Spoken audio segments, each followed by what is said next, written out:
estimado Padre Roberto Lacerda, da nossa arquidiocese, que hoje nos dá alegria, ele juntamente com sua família, sua mãe, que hoje faz aniversário, 80 anos, vem com familiares e paroquianos para esta celebração. Prezados diáconos, povo de Deus aqui presente, também quero saudar aqueles que nos acompanham pela Rede Vida de televisão, pela Rádio 9 de Julho e pelas mídias sociais. Todos nós reconhecemos que a fome é um drama da humanidade.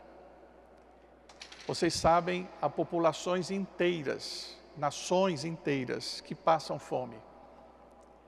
No Brasil, a fome está presente, não obstante tantos programas de governo que já se fizeram para tentar pelo menos amenizar a escalada da fome, mas ainda há muita fome no Brasil. Aliás, não custa aqui lembrar que ter fome não é o problema. O verdadeiro problema é sentir fome e não ter o que comer. A fome, digamos assim, é algo natural, biológico, todos sentimos fome. O que não é natural, o que não é biológico, é sabermos que há alimento suficiente produzido no mundo para matar a fome e há pessoas que morrem de fome. Em São Paulo, será que há fome? Quem aqui, por exemplo, já viu alguém pegando comida na lata de lixo, recolhendo? Levante a mão quem já viu alguém na cidade de São Paulo pegando comida no lixo. Pois bem, em São Paulo há fome. O tema da liturgia de hoje é justamente sobre o pão e a fome. Na primeira leitura nós tivemos ali a figura do profeta Eliseu, discípulo do profeta Elias, tão importante na história do povo de Israel. E ali o profeta Eliseu sacia a fome do povo. Mas vejam, esse milagre que aconteceu, liderado por Elias, por Eliseu, não é resultado da ação dele, mas da palavra de Deus, da vontade de Deus. E nós vimos no próprio texto da primeira leitura, qual é a ordem de Deus que o profeta Eliseu diz ao seu servo: dá ao povo para que coma. Dá ao povo para que coma. E termina dizendo o profeta: assim diz o Senhor. Ou seja, a palavra não é do profeta, mas é de Deus. Dá para que eles comam. E ainda diz mais: comerão e ainda sobrará. E termina dizendo que isso aconteceu conforme a palavra do Senhor, e o homem distribuiu e ainda sobrou. Vejam, não é somente um desejo humano nosso, o desejo de que não haja quem passe fome, não é só isso, outras pessoas também podem ter, mesmo aqueles que não creem em Deus.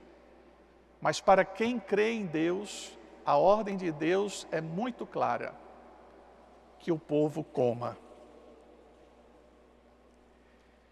O milagre é sempre dele, mas nós somos instrumentos dele para que esse milagre se realize. O salmo de hoje, Salmo 144, nos recorda ainda mais claramente esta ideia: quem é Deus? Como é que Deus se comporta diante da fome? Deus é aquele que sacia de bens o seu povo. No segundo verso do Salmo nós rezamos: todos os olhos, ó Senhor, em vós esperam, e vós lhes dais no tempo certo o alimento. Vós abris a vossa mão prodigamente e saciais todo ser vivo com fartura. Então não é só matar fome, não é só a saciedade, mas dar com fartura. Vejam, esse jeito é o jeito de Deus ser. E é esse jeito que nos faz ter a certeza de que a fome não é algo que faz parte do plano de Deus. Muito pelo contrário. Todos nós já vimos também essa cena, uma cena que quem tiver 1% de humanidade no coração se condói. Um pai ou uma mãe de família que, entrevistado por alguém, diz: hoje eu não tenho o que dar de comer para os meus filhos. Aquela voz, aquela palavra proferida por um pai ou por uma mãe, mostra que aquelas pessoas são as mais infelizes desse mundo. Alimentar os filhos, não deixar que lhes falte o pão, é prerrogativa do pai ou da mãe. E Deus, nós chamamos a Ele de Pai. Saber Deus que há filhos seus que passam fome, dá a mesma sensação que dá a esse pai de família que, chegando em casa, não tem o que dar de comer a seus filhos. Para nós também será aqui hoje fundamental ver aquele que é o rosto do Pai, Jesus. Como é que Jesus se comporta diante do tema da fome?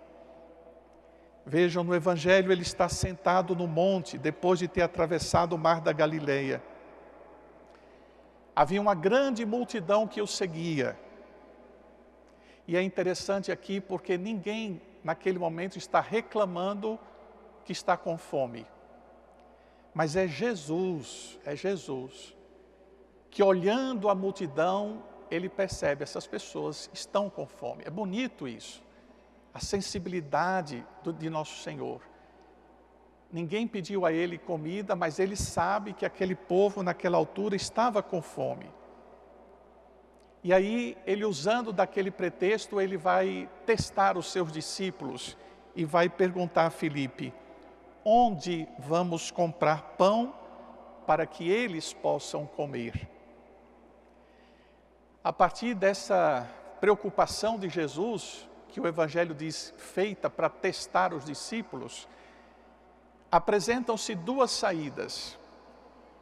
Todas as duas estão no campo da economia e das finanças. A primeira é Filipe, que diz: olha, nem se a gente tivesse 200 denários, imagine que um denário corresponde a um dia de trabalho. Nem se a gente tivesse 200 denários seria suficiente. Ele fez um cálculo econômico, que todos nós faríamos. André também não resolve o problema, pois ele diz: olha, tem até um rapazinho que tem 5 pães e 2 peixes, mas o que é isso para essa multidão inteira? Vejam, meus irmãos, ninguém, pela lógica da economia, sobretudo a nossa, a vigente, conseguirá saber o que fazer. Também o servo de Eliseu, na primeira leitura, fica sem saber o que fazer, porque chega para Eliseu apenas 20 pães e há 100 pessoas. E ele pergunta: mas como vou distribuir tão pouco para 100 pessoas? E assim eu acredito que muitos de nós, quando olhamos o drama da fome no mundo, ficamos como que paralisados, como os apóstolos, fazendo contas e imaginando: será que dá?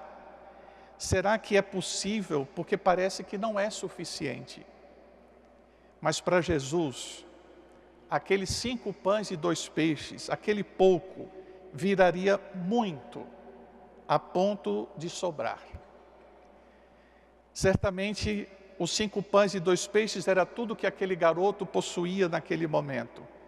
E talvez isso nos queira dizer que, diante de problemas tão urgentes, era suficiente que cada um colocasse à disposição de todos aquilo que tem.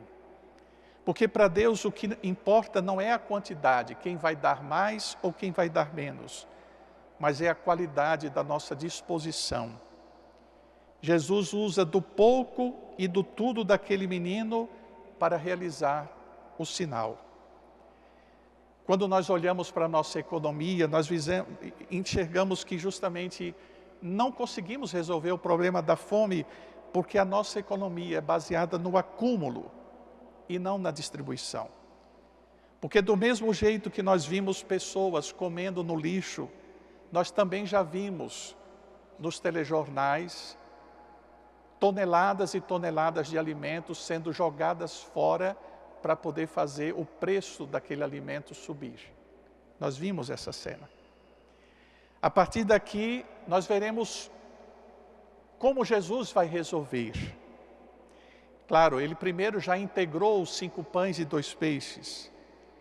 E é bonito ver que ele, como bom pastor, que domingo passado nós ouvimos aqui, ele está compadecido daquela situação do povo. E ele manda o povo sentar na relva. Lembra o Salmo 22 que nós cantamos no domingo passado? Ele faz o seu rebanho sentar na relva verdejante. É o pastor de Israel. Jesus é o pastor de Israel que vem saciar a fome do seu povo. Vem dar alimento.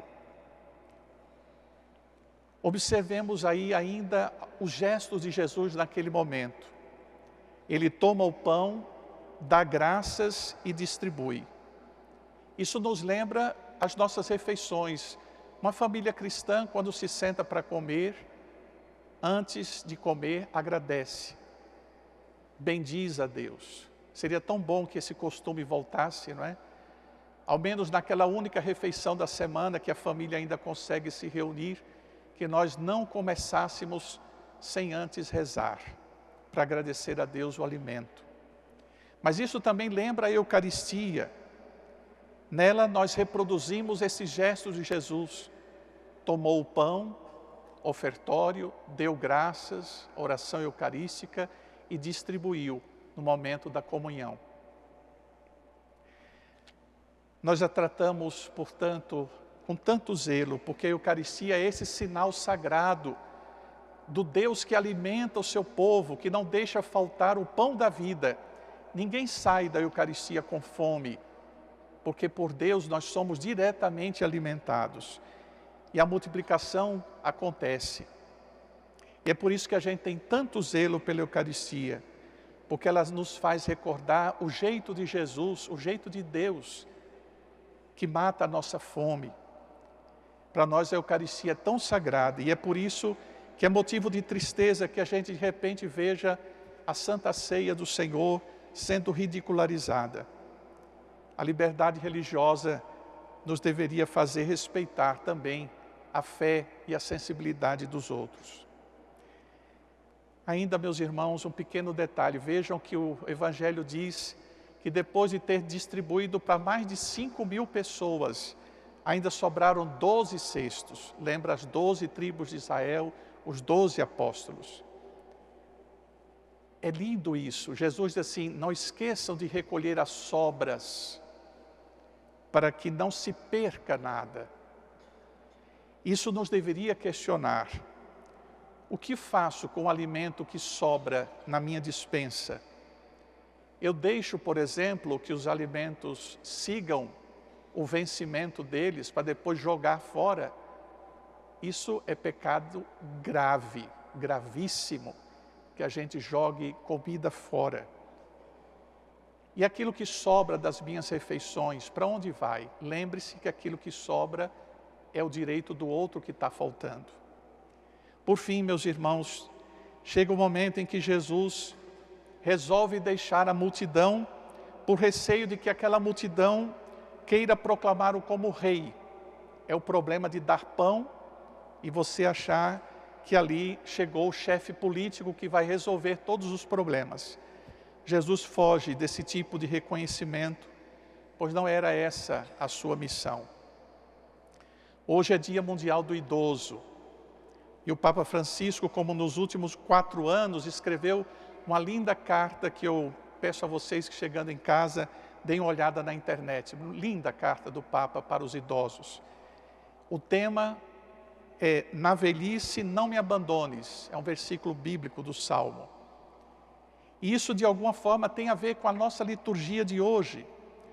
Quando no Evangelho diz que uma multidão seguia Jesus por causa das coisas que ele fazia em favor dos doentes, nós podemos entender aqui o doente como a palavra grega que está lá no Evangelho induz a entender. Seria o debilitado, o fraco, o sem força. Pede o Papa na sua mensagem que os idosos não sejam descartados como material que já não serve mais para nada. Essa seria uma atitude cruel, fruto de uma cultura materialista que mede a importância das pessoas a partir da sua capacidade de produzir. É sempre o econômico, né, o financeiro. Então, os idosos não valem nada porque não produzem, são despesa. É assim que muitos economistas pensam, quando, por exemplo, sonegam o aumento da Previdência Social. Por fim, recordemos ainda o que nos diz o apóstolo Paulo na segunda leitura. Há um só Senhor, uma só fé, um só batismo, um só Deus e Pai de todos, que reina sobre todos, que age por meio de todos e permanece em todos. Vejam, Deus que age por meio de todos. Se Deus quer e deseja, a gente sabe que isso está no coração dele, o fim da miséria e da fome. Ele quer que nós sejamos instrumentos dele para sermos capazes de partilhar e o milagre possa acontecer. Peçamos ainda uma vez, como na oração inicial de hoje da missa, que usemos agora de tal modo os bens temporais, veja, os nossos bens, que possamos aderir desde já aos bens eternos. Para nós é o que tem valor. Por força da palavra e do exemplo de Jesus, que nós todos sejamos solidários no uso dos bens, no uso do alimento, para alcançarmos os bens eternos. Amém.